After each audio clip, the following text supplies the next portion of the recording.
우리 교회 봉고차 새로 구입한 거 아시죠? 모르세요? 반자율주행 이런 게 되는 차입니다. 얼마 전 목포에 조문 갔다 오는데 이 고속도로에서 자기 혼자 가더라고요. 너무 편했습니다. 예전 차들은 후진할 때 이렇게 부딪히고 그러니까 그것을 방지하기 위해서 센서 같은 거를 붙여놨습니다. 그래서 벽이나 장애물에 가까우면 삑삑삑 하고 이제 소리가 났었죠. 그래서 이 소리가 나면 조심해야 되는구나 하고 이제 긴장을 합니다. 근데 이번 새 차는 이 카메라 센서가 앞뒤 좌우에 다 있나 봐요. 그래가지고 사방을 다 보여줍니다, 화면에. 그러니까 굉장히 좋고, 또 차가 가다가 이렇게 차선을 바꾸려고 하면 소리로도 알려주고 화면으로도 알려주고 옆에 차가 있다는 것을 이렇게 알려줍니다. 그리고 그래도 가면 핸들을 지가 이렇게 돌립니다. 냄새를 감지하는 센서도 있는 것 같습니다. 이 악취가 나거나 매연이 심한 경우 자동으로 감지해서 창문을 닫아주고 이 공기 들어오는 흡입구를 막아서 실내 공기의 오염을 방지하는 그런 기능도 있더라고요. 이거 원래 다 있는 거 아닌가요?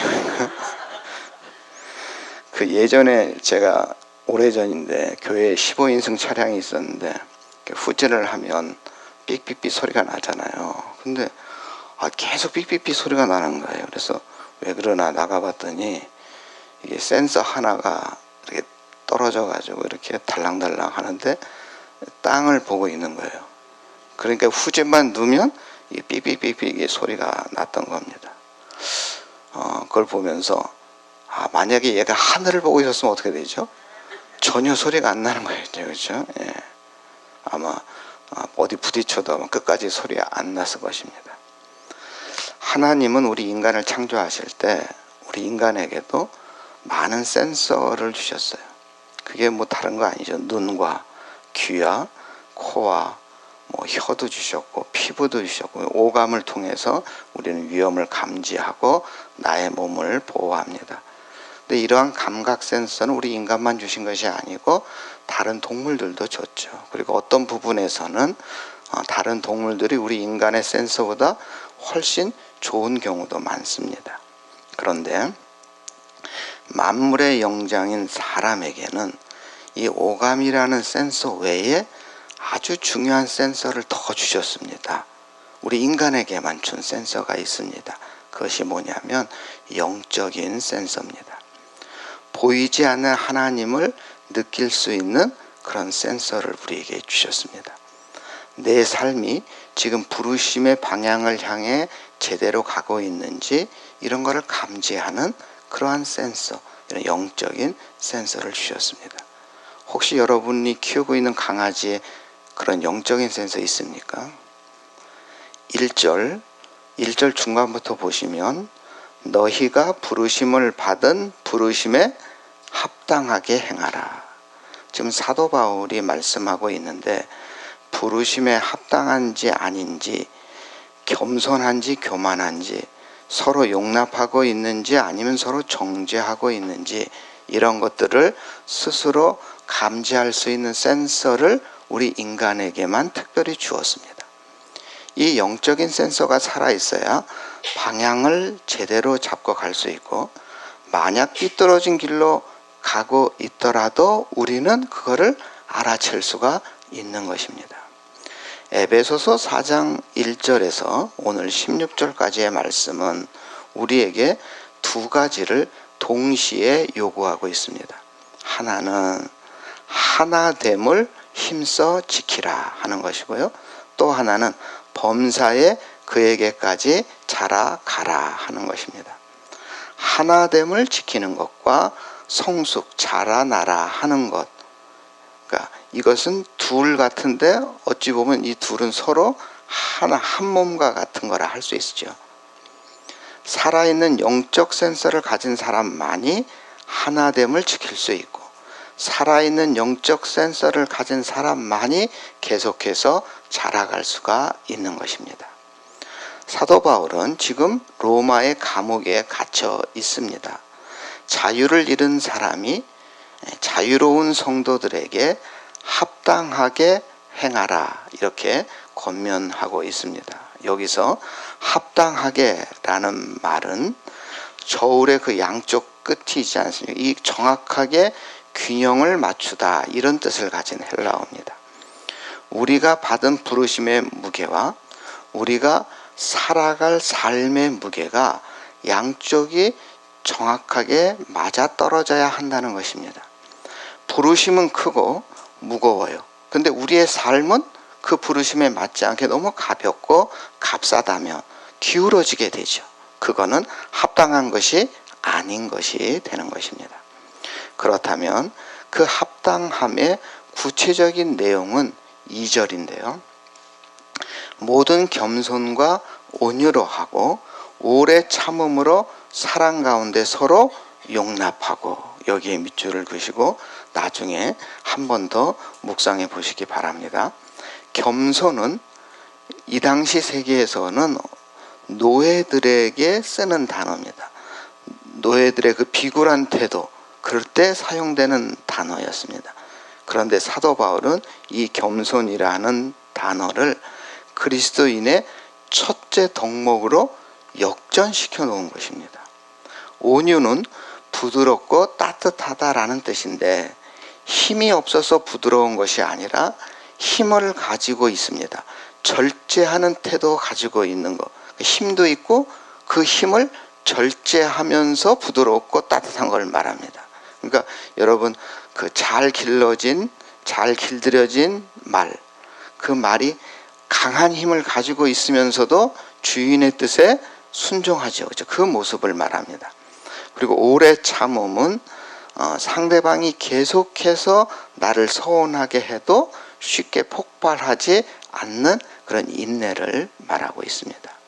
여기서 우리는 나 자신에게 한번 질문을 해봐야 합니다. 나의 영적인 센서는 지금 이 겸손과 온유와 오래 참음의 결핍을 감지하고 있는가? 아니면 내 영적 센서가 고장나서 아무 경보도 울리지 못하고 있는 것은 아닌가? 영적 센서가 고장난 사람들에게는 몇 가지 뚜렷한 특징이 있습니다. 첫째는 성도 간의 교제보다 세상 사람들과의 교제가 더 편합니다. 이런 사람은 영적 센서가 고장났다고 한번 돌아봐야 됩니다. 두 번째, 자기 허물보다는 남의 허물이 더 크게 보인다면 이 또한 영적 센서에 문제가 있는 것입니다. 세 번째, 신앙적으로 잘못된 일을 아주 부담 없게 자연스럽게 내가 행하고 있구나 생각한다면, 예를 들어서 주일 예배보다 더 중요한 일들이 많다고 생각한다면 문제가 있는 거죠. 그리고 네 번째, 다른 사람의 아픔에 내가 별로 신경이 안 쓰여. 다른 사람이 굉장히 슬퍼하고 애처로운데 전혀 무감각하다. 이거 뭔가 이 센서에 문제가 있는 것입니다. 한번 나의 영적인 센서가 어떤가 한번 판단해 보시기 바랍니다. 이 영적 센서를 점검했습니다. 그리고 이상이 없다고 생각이 됩니다. 그러면 이제 우리는 주님의 사명을 감당해야 됩니다. 3절은 이 영적 센서를 점검한 이후 첫 번째 사명에 대해서 말씀을 하고 있습니다. 우리 3절 우리 함께 봉독합니다. 평안에 매는 줄로 성령이 하나 되게 하신 것을 힘써 지키라. 힘써 지켜야 합니다. 그러니까 군인이 성벽을 사수하듯이 온 힘을 다해 지켜내는 것입니다. 여기서 주목할 것은 사도 바울이 하나됨을 만들어라 이렇게 말하지 않고 하나됨을 지켜라 이렇게 말했다는 사실입니다.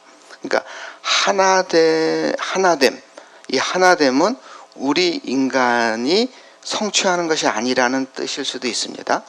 성령께서 이미 하나됨을 이루어서 우리에게 주신 선물입니다. 그러니까 우리가 해야 될 일은 이 하나됨의 이 선물을 깨트리지 않고 지켜 나가야 하는 것입니다.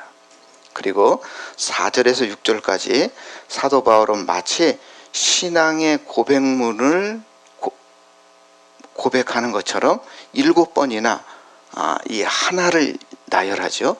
한 몸, 한 성령, 한 소망, 한 주, 한 믿음, 한 세례, 한 하나님 아버지.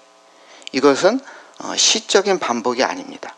이 7개의 하나됨은 우리의 존재 근거를 못 박듯이 확고하게 선언하는 것입니다. 우리가 서로 다른 배경과 다른 성격과 다른 생각을 가지고 있어도 우리를 하나로 묶는 이 7가지 사실 앞에서 분열하면 안 된다. 이 분열하지 않고 우리에게 주신 이 하나라는 선물을 지켜야 한다. 이러한 선언인 것입니다.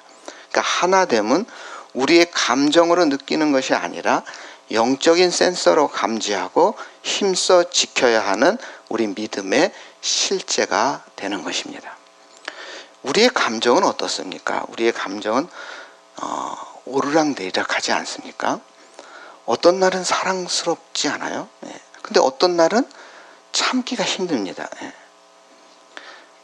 마치 저만 그런 듯이 절 쳐다보시면 어떡합니까? 이 하나됨은 감정을 따라가는 것이 아니라 성령이 이미 이루어진 사실을 붙잡고 우리가 매일 지켜가는 것입니다. 창피한 얘기지만 목회를 하면서 유독 마음에 들지 않는 성도를 만날 때가 정말 가끔 있습니다. 가끔. 한두 번도 아니고 자꾸 나를 괴롭히는 성도가 가끔 있습니다. 가끔 있습니다. 근데 본인은 모르는 것 같아요. 괴롭히는지를 본인은 모르는 것 같아요. 그냥 본인의 성격대로 하는 것 같은데 뭐 내색할 수도 없고, 그렇죠? 힘이 듭니다.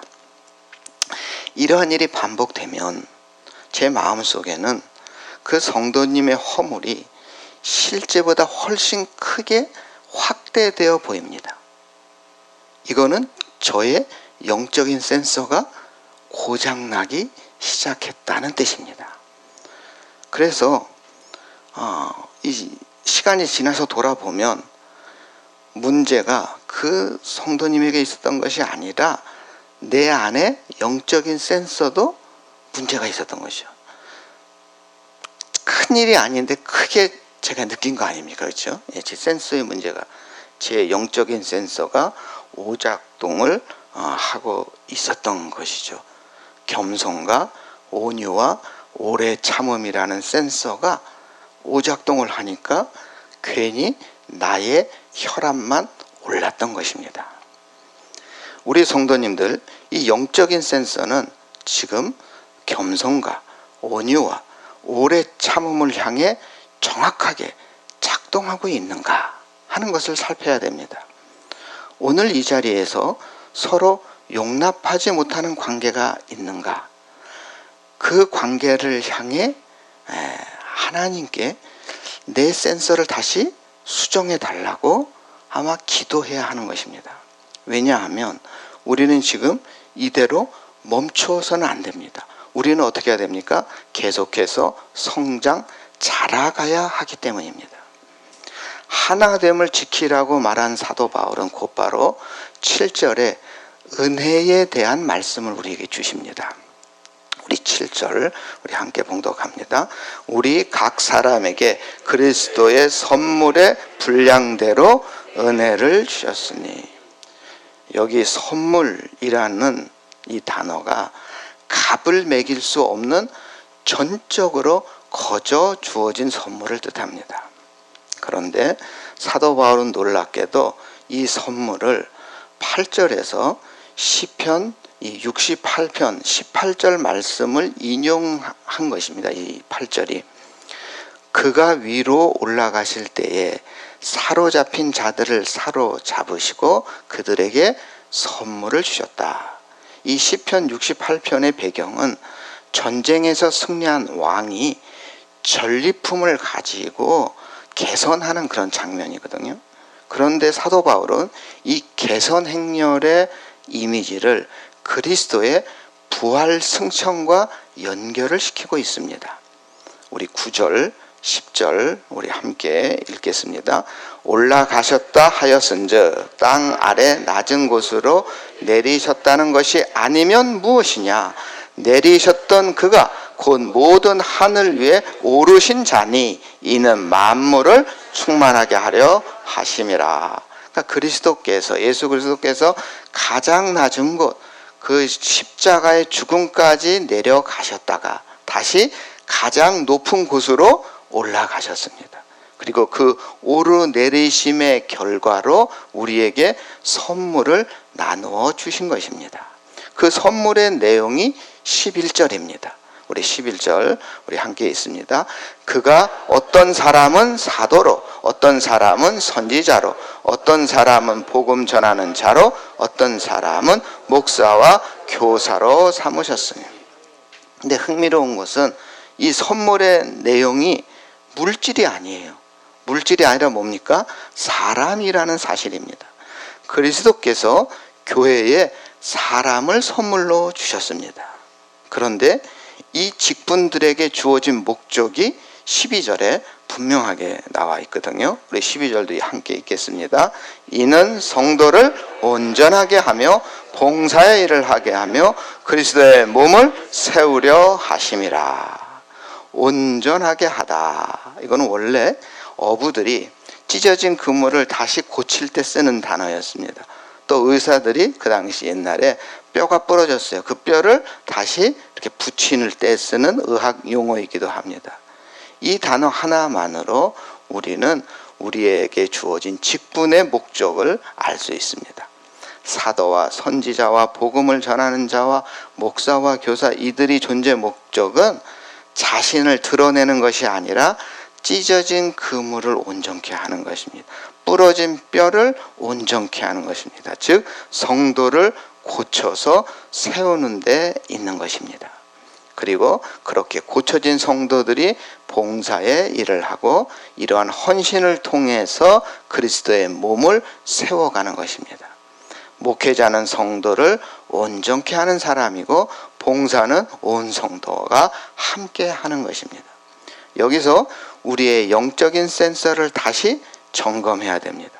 혹시 교회 안에서 자신의 은사와 직분을 그리스도의 선물로 받아들이기보다는 남과 비교하여 크고 작음을 따지고 있다면 그거는 영적인 센서에 문제가 있는 것이죠.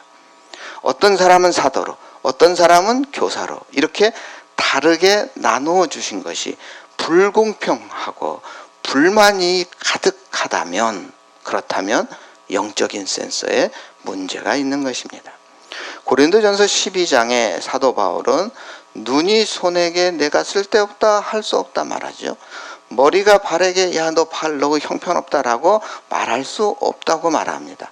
각 지체는 다른 기능을 가지고 있지만 어느 것도 없어서 안 되는 다 소중한 것이라 강조합니다.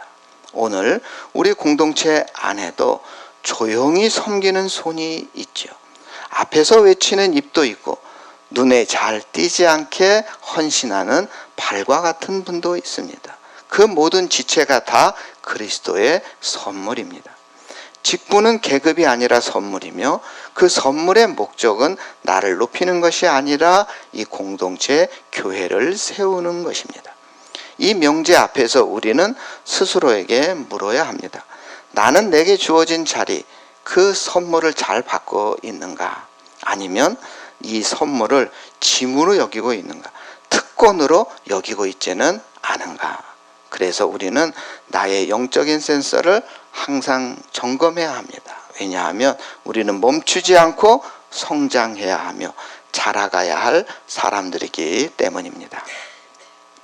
우리 13절 말씀 함께 있습니다. 우리가 다 하나님의 아들을 믿는 것과 아는 일에 하나가 되어 온전한 사람을 이루어 그리스도의 장성한 분량이 충만한 데까지 이르니라. 여기서 사도 바울은 앞서 말한 하나됨과 은사와 직분을 하나의 목표로 수령시킵니다. 그 목표는 뭡니까? 그리스도의 장성한 분량입니다. 그런데 오늘 교회 안에는 몸은 어른이지만 신앙적으로는 어린아이의 수준에 있는 분들이 많습니다. 이 심리학에서는 성인 아이라는 개념이 있는데 몸은 다 자랐지만 감정과 표현은 어린아이 수준에 머물러 있는 그런 사람을 말합니다. 그러니까 어릴 때 불행을 많이 겪거나 불합리한 환경 속에서 자기 감정을 건강하게 표현하는 법을 배우지 못하는 그런 사람들 중에 미성숙한 분들이 있는 건데, 아무튼 신앙에서도 어린아이와 같은 분들이 있습니다. 예수 믿은 지 30년이 되었어도 하나님을 향해서나 사람을 향해서나 여전히 어린아이의 모습 그대로인 그런 성도님들이 있습니다. 그래서 14절은 그 어린아이의 상태, 그 증상을 정확하게 지금 짚고 있습니다. 우리 14절 말씀 함께 있습니다. 이는 우리가 이제부터 어린아이가 되지 아니하여 사람의 속임수와 간사한 유혹에 빠져 온갖 교훈의 풍조에 밀려 요동하지 않게 하려 함이라. 어린아이, 속임수, 그러니까 타짜처럼 이 속이는 사람이 있죠. 근데 어린아이는 분별력이 없습니다. 그래서 쉽게 넘어가죠. 이단에 쉽게 빠지는 사람은 대부분 이런 어린아이와 같은 그런 신앙의 연조 때문에 그렇습니다. 이 풍조라는 단어는 바람이 부는 대로 이리저리 흔들리는 모습을 말합니다. 그래서 이 세속적인 유행이 있지 않습니까? 유행에 너무 민감한 사람, 그래서 이쪽에 신천지가 막 화한다, 저쪽에 뭐 통일교가 화한다, 그러면 우리의 신앙도 그렇게 막 흔들리는 사람이 있지 않습니까? 여기서 성경 공부하다가 하게 쏠리고 막 이런 그런 이 유행의 바람처럼 이리 떠밀리고 저리 떠밀리는 그런 영적인 어린아이가 있다는 그런 설명입니다. 이 한경직 목사님이 90살이 되었을 때 90살이 되신 소감이 어떻습니까? 이렇게 묻자 기자가 물었는데 이렇게 대답했어요. 이제야 철이 조금 드는 것 같습니다. 이렇게 대답을 했습니다. 제가 그 기사를 보고 깜짝 놀랐습니다. 목회자로 존경을 받으며 90이나 사신 분이 여전히 부족하다고 고백하시는데 제가 굉장히 놀랐습니다. 야, 저분도 저렇게 말씀하는데 과연 나는 뭔가, 뭐 이런 생각을 했는데, 우리 신앙의 세계는 나이가 많다고 더 잘할 필요가 없는 것이 아니라 정말 어디에까지 다 자라야 된다고요? 그리스도까지 자라야 하는 거죠. 많은 양의 돼지가 한 사람을 줄줄 따라가는 거예요. 그래서 신기해서 따라가 보니까 그 돼지떼가 어디로 가고 있느냐? 도살장으로 가고 있었습니다. 그래서 야, 참 저 사람 대단하다. 돼지치는 저 사람 참 대단하다. 그래서 당신은 어떻게 이 많은 돼지들을 저렇게 쉽게 옮길 수 있느냐라고 하니까 그 사람이 뭐라 그러냐? 별거 아니다. 콩을 담은 주머니를 들고 다니면서 내가 조금씩 흘리고 있는 거다. 그럽니다. 사탄은 오늘 우리 모두에게 콩을 조금씩 흘리는 방식으로 우리를 자연스럽게 유혹하며 다가옵니다. 처음에는 사소해 보입니다. 그러니까 사소해 보이니까 나의 영적인 센서가 작동을 잘 합니까? 안 합니까? 사막을 여행하던 한 사람이 밤이 되어 텐트를 치고 자려고 하는데 낙타가 춥다고 머리만 놓으면 안 돼요? 그런가? 허락을 하니까 그 다음에는 다리가 들어오고 다음에는 어깨가 들어오고 결국 낙타가 주인을 발로 팍 차면서 이것이 좁으니 당신은 나가라. 이게 이솝우화 이야기 아닙니까? 처음에는 사소한 것으로 들어옵니다. 별것 아닌 것 같아서 뭔가 영적인 센서가 울려도 아니야, 이거 별거 아니야 하고 내가 영적인 센서를 끕니다. 이런 작은 경고를 무시하면 결국은 사탄에게 자리를 내어주는 것이죠. 아무것도 아닌 것 같은 작은 유혹, 그것도 내가 예민하게 감지할 수 있어야 되는 것이죠. 이 영적인 센서가 무너진 사람은 낙타가 몸 전체를 들여놓을 때까지도 알아채지 못하게 되는 거겠죠. 우리 15절, 16절 말씀은 바로 계속 성숙해 나가기 위한 처방전이라고 할 수 있는데요. 우리 함께 읽겠습니다. 오직 사랑 안에서 참된 것을 하여 범사에 그에게까지 자랄지라. 그는 머리니 곧 그리스도라. 그에게서 온몸이 각 마디를 통하여 도움을 받음으로 연결되고 결합되어 각 지체의 분량대로 역사하여 그 몸을 자라게 하며 사랑 안에서 스스로 세우느니라. 여기서 자람의 기준은 지식의 양이 아니고 그에게까지, 곧 그리스도에게까지입니다. 우리 신앙의 성장 목표는 성경 지식의 축적이 아니라 예수 그리스도 그분의 인격과 삶을 닮는 것입니다. 그런데 이 성장이 혼자 이루어지는 것이 아닙니다.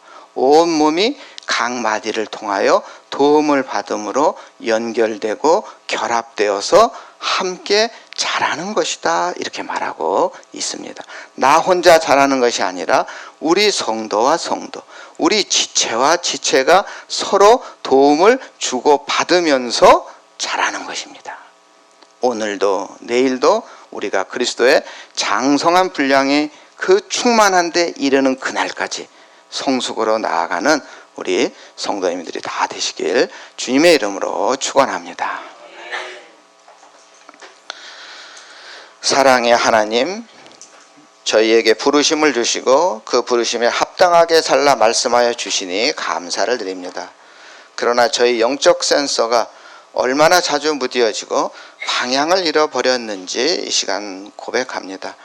겸손해야 할 자리에서 교만했고 용납해야 할 자리에서 정죄했으며 하나됨을 힘써 지키기보다 쉽게 마음을 닫아버린 저희를 용서하여 주시옵소서. 주님, 저희에게 주신 자리와 은사가 자랑거리가 아니라 몸을 세우는 선물임을 날마다 기억하게 하시고 다른 지체와 비교하며 크고 작음을 따지지 않게 하여 주시옵소서. 조용히 섬기는 손과 겸손히 외치는 입과 눈에 띄지 않는 발까지 저희 모두가 서로에게 필요한 존재임을 깨닫게 하여 주시옵소서. 무엇보다도 이 우리의 자녀들 지혜와 키가 잘 자라게 하시고 믿음도 잘 자라서 어린아이 상태에 머물지 않게 하시고 사랑 안에서 참된 것을 행하며 범사에 그리스도에게까지 자라가게 하여 주시옵소서. 우리를 구원하신 예수님 이름으로 기도드립니다. 아멘. 하늘에 계신 우리 아버지여, 이름이 거룩히 여김을 받으시오며 나라의 임하옵시며 뜻이 하늘에서 이루어진 것 같이 땅에서도 이루어지이다. 오늘날 우리에게 일용할 양식을 주옵시고 우리가 우리에게 죄 지은 것을 사하여 준 것 같이 우리 죄를 사하여 주옵시고 우리를 시험에 들게 하지 마옵시고 다만 악에서 구하옵소서. 대개 나라와 권세와 영광이 아버지께 영원히 있사옵나이다. 아멘.